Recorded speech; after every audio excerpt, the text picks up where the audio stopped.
Bienvenue sur Parlons de votre mental, le rendez-vous pour venir booster vos ressources psychologiques et votre mindset en écoutant des invités inspirants chaque semaine. Vous souhaitez être performant dans vos réalisations personnelles, professionnelles, tout en étant bien dans vos baskets? Nos invités de la saison 3 nous partageront comment ils font pour développer leur confiance en eux, leur motivation au quotidien, leurs méthodes pour gérer les échecs, la pression, le stress. Ils témoignent sur leur capacité de résilience et leur détermination pour toujours aller plus loin, plus haut, en restant positif. Abonnez-vous, ce podcast va devenir votre vitamine pour vous doper vous aussi à vous dépasser pour réaliser vos rêves. Et si nous découvrions notre invité du jour? Bonne écoute à toutes et à tous.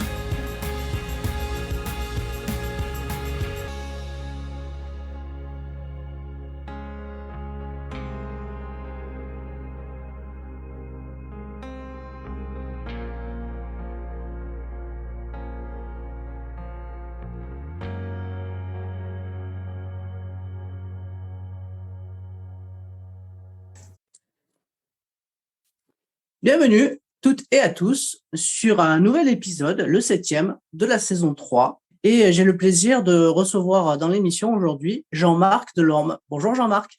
Bonjour. Alors Jean-Marc, je suis très content de pouvoir t'avoir sur l'émission aujourd'hui parce que du coup, tu es multicasquette, tu fais plein de choses en lien avec le sport et le monde de l'entrepreneuriat. Exactement. Tu es déjà un athlète. Oui. Voilà, ultra trail. Ouais. Donc, l'ultra trail, on sait que c'est quelque chose de costaud. J'ai eu la chance d'interviewer Sissi Cusso, qui est une athlète féminine dans cette discipline-là et qui a toute mon admiration. Du coup, je suis heureux de pouvoir t'accueillir toi. On va dire athlète masculin cette fois-ci. Voilà. Et donc, tu es coach sportif, donc tu nous en diras un petit peu plus. Je crois que tu interviens surtout dans les entreprises. Ou alors en coaching individuel aussi. Un peu partout, un peu plus même en perso qu'en entreprise. Mais... Voilà, tu nous en diras un petit peu plus. Ouais.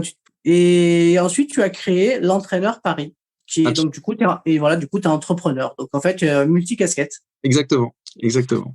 Donc voilà.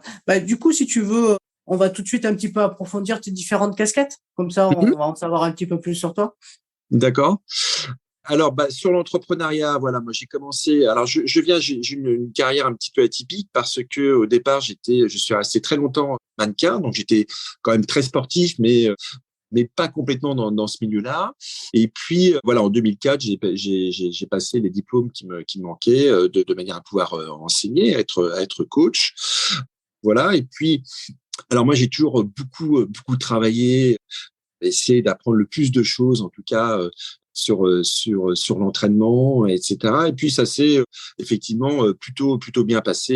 Et puis bien quelques années après, j'ai créé l'Entraîneur Paris, qui est une structure, alors qu'on peut appeler haut de gamme dans le sens où effectivement on recrute un petit peu les meilleurs de chaque discipline pour pouvoir proposer à notre clientèle, qu'elle soit individuelle ou comme tu le disais, entreprise, le meilleur, en tout cas, de la discipline, le mieux amené, avec une écoute très particulière de la clientèle et vraiment les amener à leurs objectifs, quels qu'ils soient. Voilà. Alors, effectivement, on a une des plus grosses parties sont la perte de poids, la réathlétisation, mais également la performance.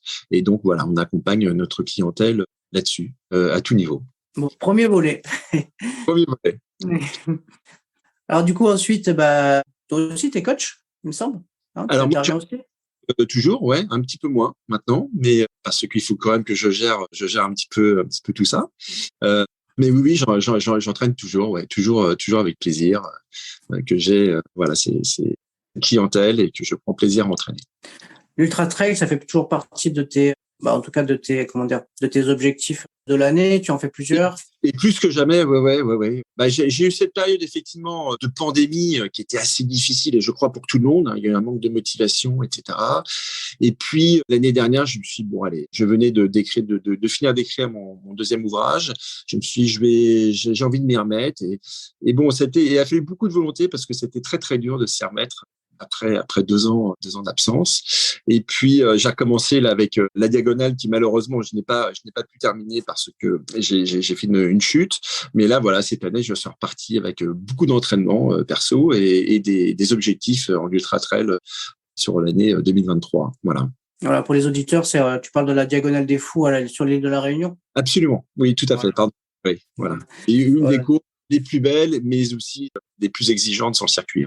Ouais, très difficile, très difficile. Bah, du coup, justement, j'avais interviewé Sissi Cusso qui avait terminé, mais en ayant une fracture du péroné ou un truc comme ça. Enfin, elle s'était fait très très mal et en fait, elle sentait même plus la douleur et elle est allée au bout, mais par contre, ça avait été compliqué après. Mais c'est vrai que l'ultra trail, c'est une discipline hyper exigeante et bah du coup, ça nécessite aussi bah du coup beaucoup de mental. La raison certainement pour laquelle, puisque moi j'ai ton livre, enfin Oui. le premier que tu as coécrit, Trail Running, préparez vos défis, où dedans, en fait, il est très très bien fait. Et il y a une partie, du coup, qui est consacrée à la préparation mentale, qui a été, on va quand même citer la dame qui l'a coécrit avec vous, Chloé Le Prince, qui est psychologue du sport et préparatrice mentale. Et du coup, qui propose une boîte à outils qui est assez sympa pour du coup aller piocher dans les éléments qui pourraient être utiles pour se préparer mentalement. Donc c'est un livre assez complet. Tu me disais que tu en avais écrit un deuxième. Alors là, du coup, c'est pas dans la même thématique, il me semble. Hein. Alors, ce n'est plus dans la même thématique, non. Ça s'appelle Au masculin chez Flammarion et c'est consacré au sport après 40 ans chez les hommes. Voilà. Ok. Alors pourquoi cette thématique? Ça m'intrigue. Moi, je me suis aperçu qu'il y avait quand même un gros manque. C'est vrai qu'on a une partie des hommes qui, après s'être mariés, faire des enfants et tout, se laissent un petit peu en jachère, si je peux me permettre l'expression. Voilà, ou tout simplement se dire que ce n'est plus possible parce que on est trop vieux, on peut plus avoir d'objectifs, mis à part faire un petit footing autour du lac ou un truc comme ça. Et aussi une partie de cette tranche qui avait une seconde vie. Voilà, parce que beaucoup de gens, hélas, se séparent et retournent sur une deuxième vie avec l'envie et le besoin peut-être de recréer un couple, etc. Donc, on a un petit peu fait un mix de tout cela avec Fabien Deguet qui a coécrit ce livre avec moi et de dire, mais allons-y, si on est en bonne santé, etc., 40 ans, c'est très jeune. On peut faire toutes sortes de défis assez poussés. Oui, le marathon, mais un ultra trail et puis le triathlon, etc., etc. Enfin, on peut vraiment y aller. Après, un contrôle médical, il y a aucune raison de s'arrêter là. Donc, on a essayé à travers ce livre de rebooster les hommes et de se dire que voilà, après 30 ans, c'est pas fini. On peut continuer et puis laisser longtemps. Hein. Oui, et puis tu as raison. Ça me fait penser à une ancienne vie il y a très longtemps maintenant. Enfin, pas si longtemps que ça, mais j'étais entraîneur de tennis à Marseille. Oui. Et j'avais en tout cas dans mes clients, mes élèves, un vieux monsieur. Quand je dis vieux monsieur, il était âgé, il devait avoir entre 70 et 80 ans. Et il s'entretenait. En fait, il venait jouer plusieurs fois par semaine. Il prenait des cours avec moi. Il allait nager tous les jours. Et il avait une forme physique exceptionnelle. Et donc, du coup, ça me fait écho un petit peu à ça. C'est-à-dire que, en fait, c'est souvent les barrières mentales qu'on se fixe qui nous limitent et qui nous permettent pas d'y aller, en fait. Parce qu'après, c'est vrai que. On se souvient que Olmo sur UTMB, il l'a gagné, il avait presque 60 ans, hein, quelque chose près. Hein. Donc, bon, ce ne sont plus les mêmes chronos que maintenant, hein, donc l'UTMB, l'Ultra Trail du Mont Blanc. Mais bon, il était quand même loin d'être ridicule, même maintenant. Hein, donc, non, on peut aller assez longtemps comme ça. Ouais, c'est clair.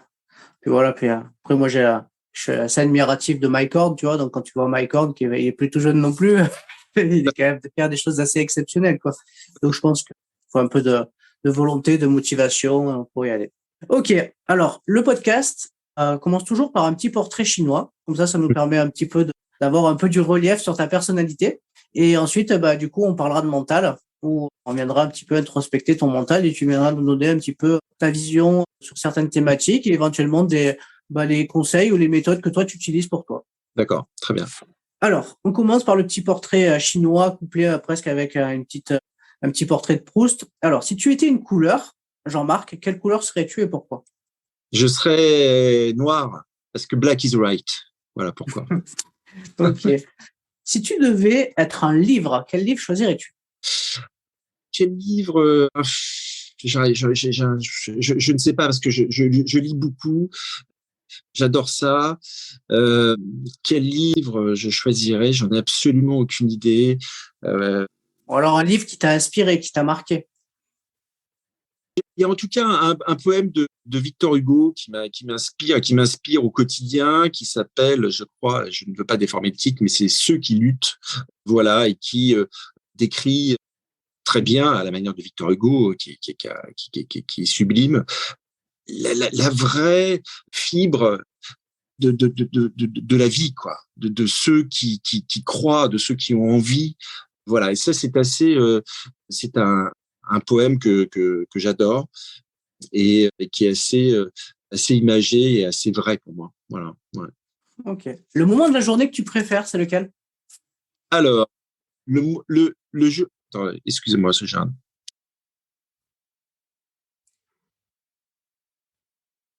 Je suis désolé, j'ai un appel, ça a fait couper le. C'est pas grave, t'inquiète pas.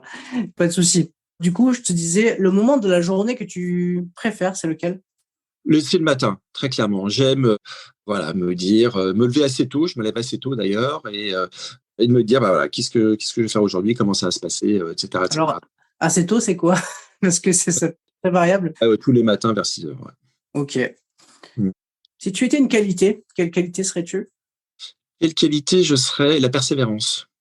Si c'est une qualité, parfois ça peut être un défaut. Si tu étais une citation, quelle citation serais-tu? Quelle citation je serais?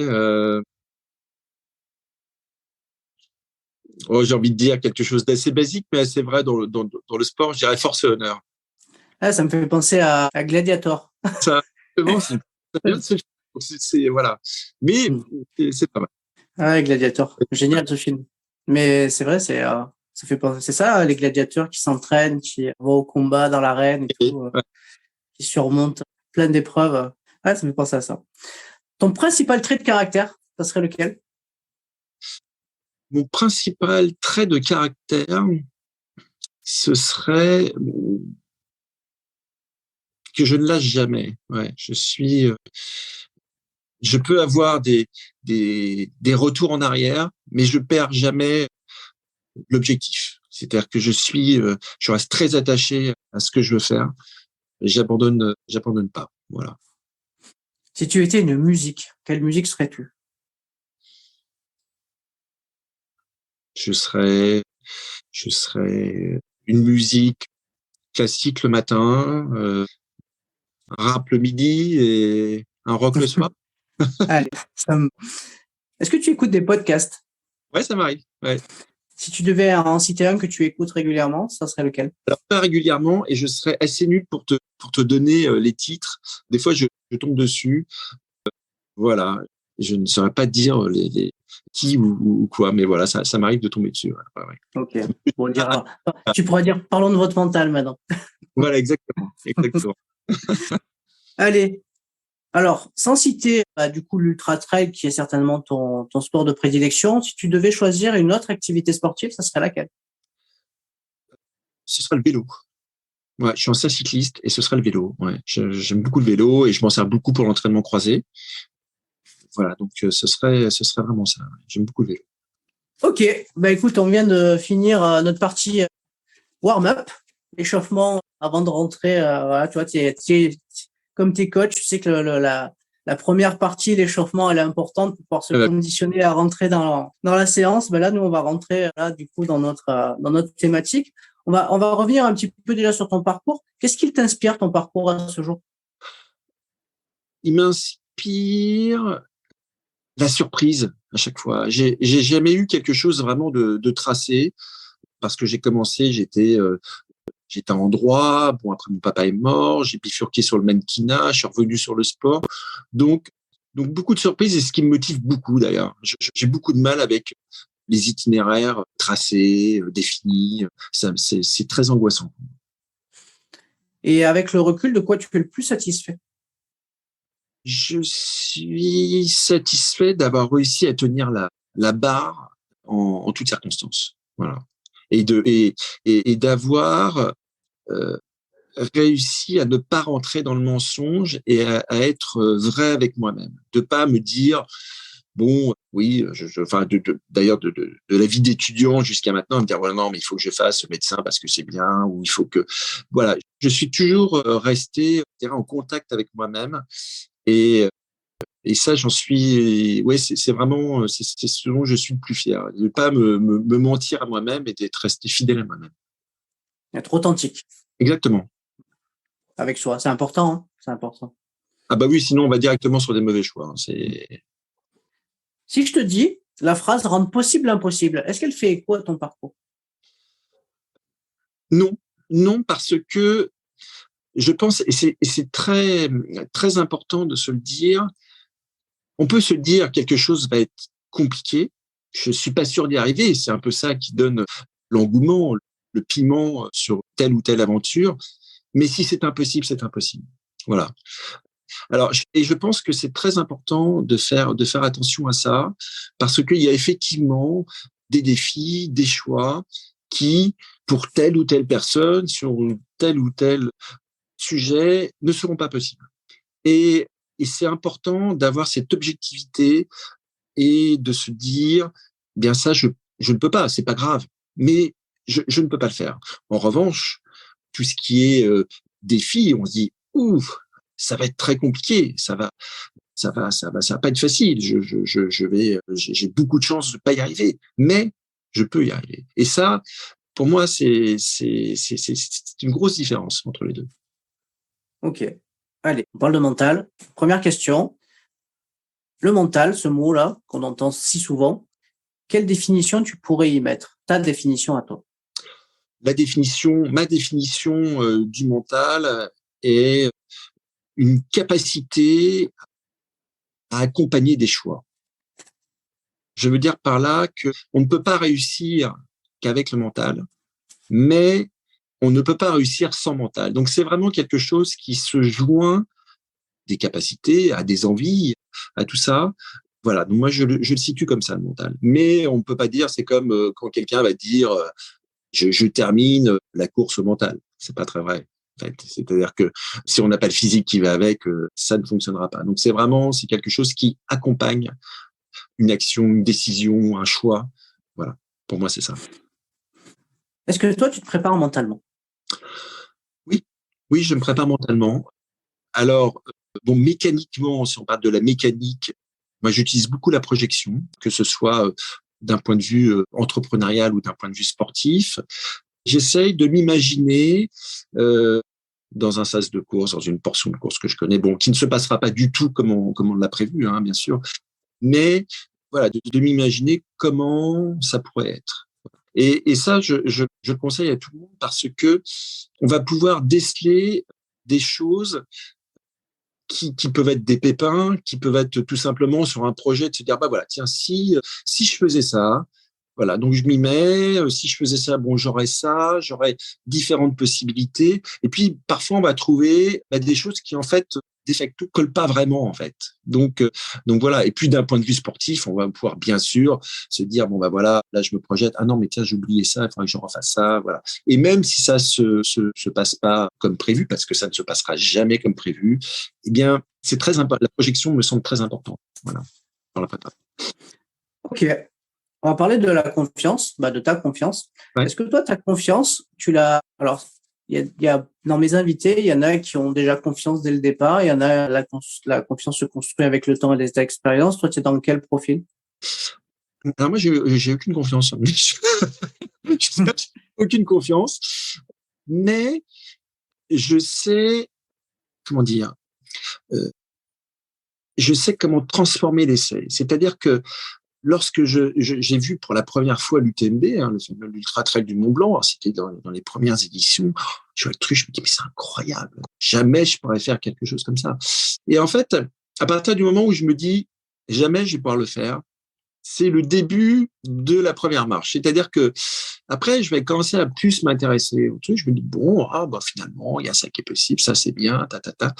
Et voilà. Mais je pars initialement avec un truc où je me dis, ouf, ça va être compliqué. Mais j'ai cette espèce de flamme d'intérêt. Et tout de suite, j'essaye de voir ce qui est à mon avis très important, de voir si c'est réalisable, bien sûr, hein.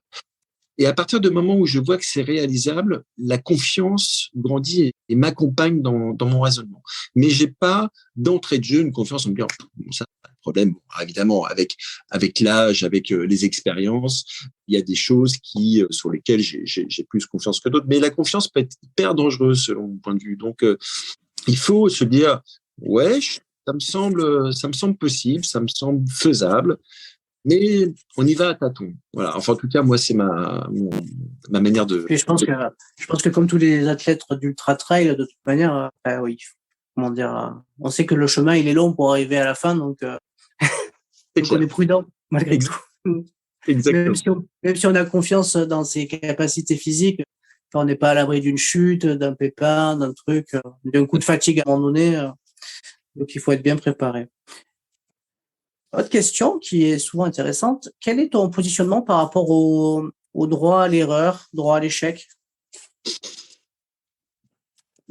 L'échec, c'est jamais une bonne nouvelle, hein. Donc, ceux qui disent oui, l'échec, j'en ressors plus fort, etc.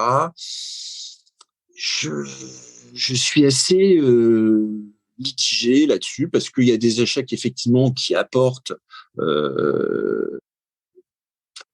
un effet perfectionné dans ce qu'on fait, d'apporter d'autres solutions qui sont parfois meilleures. Puis il y a des échecs, c'est un échec, quoi. C'est comme ça. On voit pas très bien ce qui n'a pas fonctionné. On ne voit pas, ça nous apporte rien comme ça, même si ça veut dire quelque chose, mais on n'arrive pas forcément à l'interpréter. Et c'est pas le nombre d'échecs qui est important, c'est le nombre de fois où on se relève. En fait. Pour moi, je vois ça plutôt comme ça. Et après, bien, ouais, il y a des échecs qui vont être bénéfiques, puis il y en a d'autres. On s'en prend une, et que ce soit dans l'entrepreneuriat, que ce soit sportivement, parfois, bon, on ne sait pas ce qui n'a pas fonctionné, et on ne sait pas parce que on n'arrive pas à le voir, et c'est dur, voilà. Mais il faut se relever, voilà, et puis faut y retourner. Et c'est vraiment ça pour moi, c'est vraiment le nombre de fois sur lequel on va pouvoir se relever d'un échec, tout simplement. Ok. Alors, tu m'as dit que tu avais été mannequin. Alors, ma question, elle se porte sur le regard des autres. Quel rapport tu as par rapport au regard des autres, que ce soit en tant que coach ou dans l'entrepreneuriat? Est-ce que c'est quelque chose, tu as dû t'en affranchir avec le temps ou c'est quelque chose qui t'a jamais posé de problème particulièrement? Alors, on va pas se mentir, on prend toujours en compte le regard des autres, plus ou moins, mais on le prend toujours en compte. Je crois pas ceux qui disent qu'ils s'en fichent, etc. Ça me paraît compliqué, hein, voilà. Après, effectivement, et là, je pense, enfin pour moi en tout cas, c'est une question d'expérience. C'est-à-dire que petit à petit, on prend un peu plus d'assurance, on sait ce qu'on veut, et c'est vrai que le regard des autres, petit à petit, moi, ça glisse, voilà. Et et, et c'est un peu risqué aussi le regard des autres parce que parfois on peut être amené à faire des choix qui nous correspondent pas juste pour avoir ce retour de regard. Donc ça, je fais très attention. Je fais d'abord les choses qui me plaisent à moi, voilà. Et après le regard des autres. Bon, bah si c'est bien, c'est toujours flatteur, mais si c'est pas bien, c'est pas dramatique, voilà. Alors, je vois, moi, dans l'entrepreneuriat, par exemple, je fais, paraît-il, il ne faut pas faire, hein, selon les écoles de commerce, mais j'ai fait beaucoup d'égo-marketing. C'est-à-dire que je propose des choses qui me plaisent à moi. Voilà. Ça me plaît.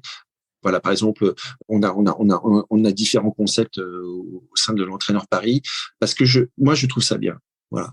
Alors, et ça me paraît plus facile de défendre en plus des idées qui nous correspondent et qui nous vont, en lesquelles on croit, plutôt que d'attendre le regard des autres et un retour. Et généralement, en plus, on s'aperçoit que lorsqu'on fait quelque chose par conviction, que l'on aime, qui nous plaît, bah, le regard des autres, il va avec parce on arrive à faire rayonner en fait notre projet ou ce qu'on fait et voilà. Mais effectivement, avec l'expérience, c'est pas la première chose que je regarde le regard des autres. Je m'en fiche. J'aurais tendance même à dire que cette méthodologie, elle aurait tendance aussi à amener des clients qui nous ressemblent. Absolument, absolument. Oui, complètement. C'est exactement ça. Exactement ça. Donc du coup, en plus, on travaille du coup dans des conditions qui nous vont, quoi. Parce qu'effectivement, on attire des gens qui nous ressemblent et qui pensent, ou en tout cas un petit peu comme nous, hein. On est souvent dans on entend beaucoup parler de psychologie positive, être positif au quotidien. Qu'est-ce que tu en penses, toi? Est-ce que tu es positif tout le temps au quotidien? Non, non, des fois je suis pas positif, des fois je suis déprimé, ça va pas. Voilà, et je pense il faut pas lutter, il faut pas rentrer dans un positivisme en disant non, non, mais j'y vais, je me laisse pas faire. Bah, des fois, ça va pas. Donc, et je pense ça sert à rien de lutter contre ça. C'est des cycles. Moi, je sais que des fois, je me dis bon, ça va pas, ça va passer, quoi. C'est tout. Mais ça sert à rien de se dire non, non, y a pas de problème, ça, non, ça va pas.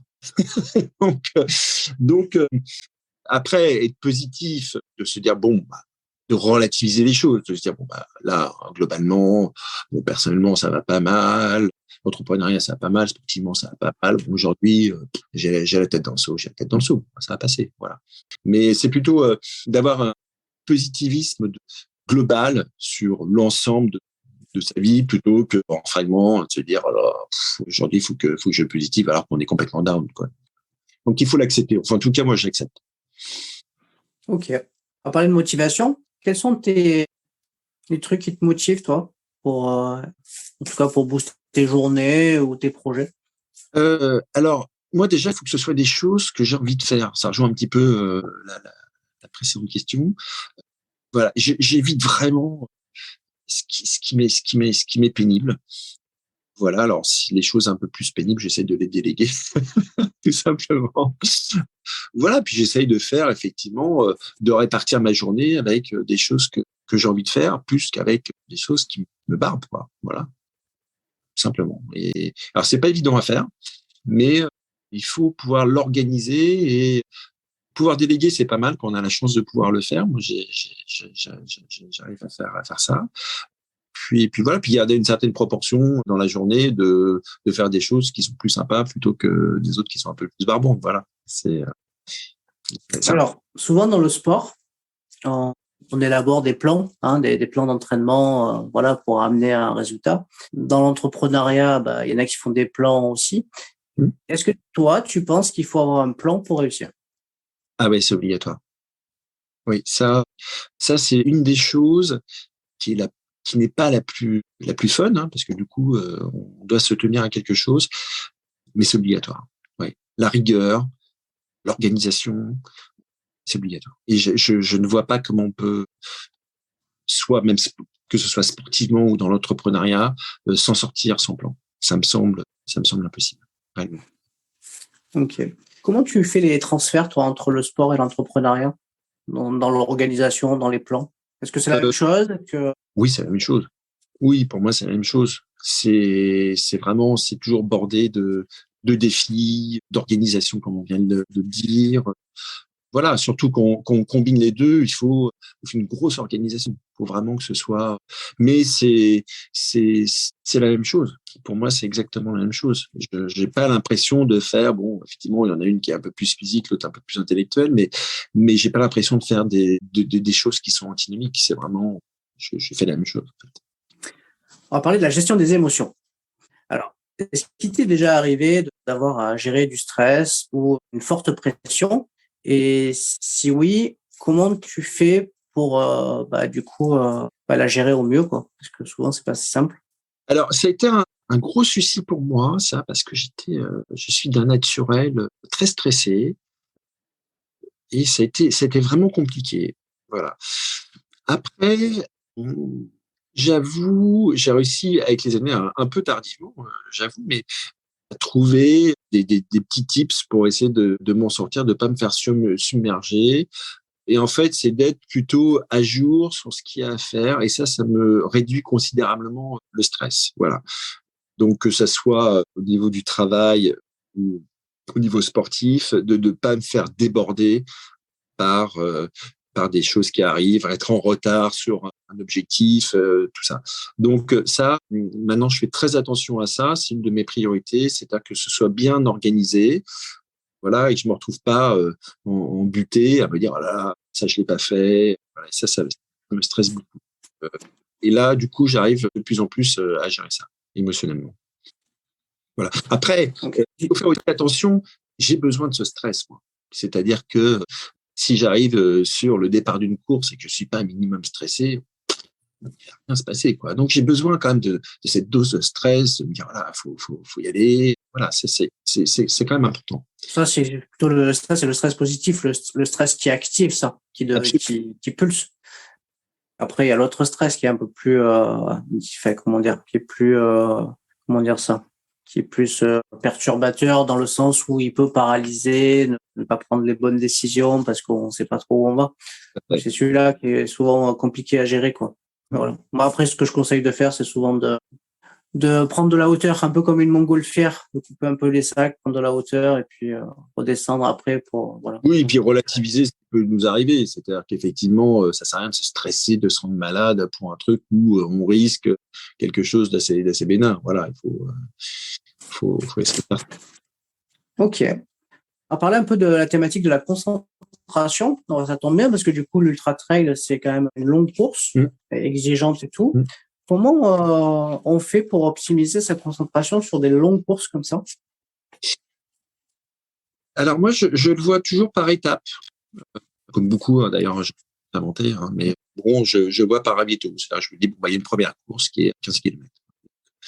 Donc ça, déjà, ça aide de pas voir la chose dans son ensemble. Après, moi, j'ai toujours beaucoup de choses à faire, c'est-à-dire que j'ai fait beaucoup, moi, de body scan, hein, d'introspection intérieure pour savoir déjà musculairement est-ce que ça va, qu'est-ce que j'ai envie, où j'en suis vraiment, ce qui est hyper important. Tout ça me met en état de concentration, hein, ça, il y a pas photo. Et après, je suis dans une sorte de bulle, en fait. Mais automatiquement, je le fais pas exprès, mais je reste dans ma bulle. D'ailleurs, ceux qui viennent m'assister sur les courses, etc., ont affaire à quelqu'un d'autre, en fait, quand ils me voient. Je suis concentré sur mon objectif, sur ce dont j'ai besoin, sur la mécanique de pouvoir l'emmener jusqu'au bout. Voilà. Donc, je le fais de manière assez naturelle. Voilà. Du coup, c'est un peu un système où tu es j'ai envie de dire, en efficience, mais par rapport finalement à une économie d'énergie pour aller au bout de la course. C'est-à-dire que chaque petite énergie est quand même capitale pour aller au bout, quoi. Tout à fait, ouais. Ouais, puis j'ai vraiment besoin de me sentir seul, quoi. Donc, alors parfois, je mets effectivement un peu de musique pour j'ai besoin d'être seul dans mon monde. Ça, je cours avec les autres, mais je suis seul. Et voilà, pour moi, me met vraiment dans un état de concentration et longtemps, que j'arrive à le garder assez longtemps. Quel type de musique tu écoutes quand alors, je suis très éclectique au niveau de la musique, donc ça peut aller de l'opéra, quelque chose de plus entraînant, etc. Et j'aime bien justement cette mixité musicale, ça me convient très bien. Ça dépend de ce que tu as besoin au moment de la course? Non, j'ai vraiment besoin que ça change Okay. À chaque fois. Ouais, ça va me mettre, même si ça correspond pas forcément, si c'est une descente un peu rapide et que je tombe sur un morceau d'opéra, de musique classique peut-être plus calme, ça va me mettre dans un autre état. En fait, chaque chanson qui passe me fait penser à autre chose. Donc voilà, et pendant ce temps-là, je pense pas forcément aux douleurs que je peux avoir. Donc c'est ce que j'allais dire. Est-ce que du coup, le fait de te concentrer sur autre chose, ça permet d'éviter de te focaliser sur une éventuelle petite douleur ou. Ouais, tout à fait. Ok. Et justement, en parlant de douleur, est-ce que tu penses qu'il faut apprendre à supporter la douleur pour progresser? J'en suis persuadé. Ouais. Ouais. Oui, la douleur fait, pour moi, en tout cas, partie intégrante de ce sport, de mon sport. Alors, il faut savoir l'accepter, la gérer, savoir lorsqu'elle est grave ou bénigne, mais il faut l'accepter, ouais. Et je ferai un parallèle avec l'entrepreneuriat où c'est aussi ça. Alors, c'est pas une douleur physique, mais il faut savoir encaisser les coups, quoi. Coups, ça fait mal ou on ne sait pas comment on va faire, voilà. Mais il faut savoir encaisser les coups. Ouais. Ça me semble primordial. Ok. Allez, ma dernière question, et après on clôturera l'épisode. Il paraît que pour avoir une force mentale, il ne faut rien lâcher. Qu'est-ce que tu en penses? Non, moi je pense qu'il faut lâcher de temps en temps quand faut lâcher. Voilà. Je pense que c'est important justement de savoir où on en est, et de se dire, bon, bah là, mieux vaut que je courbe un petit peu. C'est ce que je disais tout à l'heure sur le fait de pas avoir le moral, etc. Des fois, il faut courber. Bah voilà, sur un ultra, bon bah quand on a un coup de moins bien, on vient de se prendre un pont. Bon bah ça sert à rien de se dire j'y vais. Bah non, on n'est pas bien, ça va pas aller. Et si j'insiste, ça va pas aller. Donc on accepte, ça va passer, ça va revenir et on y retourne. Voilà. Bon, bah super. Merci Voilà. Jean-Marc. La dernière chose que je voudrais dire, c'est il y a Bernard Tapie qui a dit quelque chose et qui, je suis pas spécialement fan de Bernard Tapie, mais il y a une phrase moi, qui me revient très souvent et qui correspond très bien, en tout cas moi, mon activité sportive et entrepreneuriale, c'est il y a ceux qui aimeraient, il y a ceux qui veulent et il y a ceux qui veulent vraiment. Voilà. Et ça, c'est quelque chose qu'on doit, je pense, avoir à l'esprit avant de se lancer dans quelque chose. C'est qu'est-ce que je veux? Je le veux comme ça, je le veux un peu, ou est-ce que je le veux vraiment? Voilà. Et tout ça va, de mon point de vue, mener cette motivation, cette envie, ce positivisme, tout ça, de savoir où est-ce qu'on se situe et est-ce qu'on le veut vraiment. Voilà. Ouais, ça me fait penser à une autre phrase qu'il avait dite, Bernard Tapie, parce que je suis originaire en tout cas de Provence-Alpes-Côte d'Azur, donc il a bercé mes jeunes années avec l'Olympique de Marseille. Il disait aussi, il y a ceux qui parlent et il y a ceux qui font. Exactement. Toujours faire ce que disait, je crois, Mike Horn assez récemment, où il disait il faut pas attendre d'avoir 100% des conditions requises pour se lancer dans une aventure. Dès qu'on a 5%, c'est bon, on y va, quoi. Voilà, il faut se lancer, quoi. Faut y aller. Voilà. Mais savoir vraiment est-ce qu'on en a envie. Ça, c'est très important. Il y a beaucoup, moi aussi, ça m'est déjà arrivé de se dire, oh là là, j'aurais vraiment faire ça et tout. Et en fait, quand on creuse un petit peu, pas vraiment, en fait. Voilà. Donc ça, c'est la première question à se poser. Ok. Écoute, Jean-Marc, merci beaucoup pour ton témoignage. Et du coup, le podcast, systématiquement, je laisse le mot de la fin à l'invité. Si tu as quelque chose qui te tient à cœur en tout cas de véhiculer auprès des gens qui nous écoutent, vas-y, lance-toi.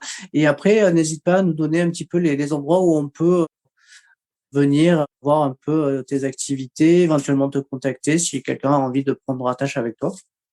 Alors si j'ai quelque chose à ajouter, c'est vraiment, ça va être très bateau, mais c'est tellement vrai. On a vraiment qu'une vie, voilà. Il faut vraiment aller vers ce dont on a envie. On a suffisamment de contraintes quotidiennes, etc. Donc, allons à fond dans ce qu'on a réellement envie de faire, que ce soit sportif, professionnel. Voilà. Il faut y aller. Voilà. Souvent, même la plantade n'est pas désastreuse. Donc ça, c'est important et c'est vraiment ce que j'ai envie de dire à travers le dernier livre que j'ai sorti, puis aussi à travers ce que j'essaie de transmettre sportivement. Donc ça, c'est important. Et puis sinon, on peut me retrouver effectivement sur le circuit des ultra-trails. Je pense faire la Transgrande Canaria fin février. J'espère la Diagonale des Fous en octobre 2023. Et puis, si vous en avez envie, vous éprouvez l'envie de faire des entraînements de qualité, que ce soit avec moi ou un de mes entraîneurs, on peut se retrouver sur www.l'entraîneur-paris.com. Voilà, et on se fera un plaisir de s'occuper de vous. Voilà. Bon, super. Écoute, c'était un plaisir et je te souhaite une bonne année 2023 parce qu'on est en tout début de l'année et plein de réussite dans tes ultra-trails et dans tes projets entrepreneuriaux avec l'entraîneur Paris. C'est gentil. Bonne année à tous et puis à très vite. Merci Jean-Marc, à très bientôt. Merci, au revoir. Si cet épisode t'a plu, tu peux le partager en me taguant ou en lui laissant 5 étoiles sur Apple Podcast. Tu pourras aussi être tiré au sort pour gagner un test OMSAT pour évaluer tes qualités mentales.